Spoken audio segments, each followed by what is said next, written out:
High, আমি সোনিয়া। আজকে ভাবলাম তোমাদের সাথে একটা মিনি ব্লগ শেয়ার করি। আজকে ছিল বিশ্বকর্মা পুজো আর আমরা এই সন্ধেবেলায় একটু বেরিয়েছিলাম। তো সুমন ওর স্কুটির জন্য প্রথমে একটা মালা কিনলো।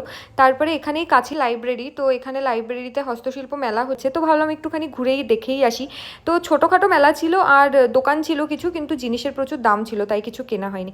আসলে আমরা একটা বান্ধবীর বাড়ি যাচ্ছি আজকে, তো ওর শরীরটা খারাপ, ওকে একটু দেখতে যাচ্ছিলাম। তো তার আগে ভাবলাম যেহেতু হাতে একটু সময় আছে, তাহলে একটু মেলা থেকে ঘুরেই যাই। আর এই যে এখানেও ঢং করছে। আর এই যে অনন্যা, ও চলে এসছে। আর সকাল থেকে ভাবছি যে পুজো একটু ভোগ পাবো না। তো এখানে হচ্ছে দেখছি খিচুড়ি দিচ্ছিল, তো আমরাও নিয়ে নিলাম। আর এ তো খাওয়ার দেখেই সবসময় খুশি। আর আমিও খিচুড়ি পেয়ে খুব খুশি হয়ে গেছি। তো খিচুড়িটা নিয়ে ওই বান্ধবীটার বাড়ি চলে গেলাম। আর এখানে আমরা সবাই মিলে গল্প করছিলাম, পুজোর প্ল্যানিং করছিলাম যে কি করব না করব। আর তারপরে কাকিমা আমাদেরকে চা দিয়েছিল। আর এ তো মানে দুজন মিলে মারামারি করছে যে কোন কাপটা কে নেবে চায়ের, মানে এদের কিছু বলার নেই।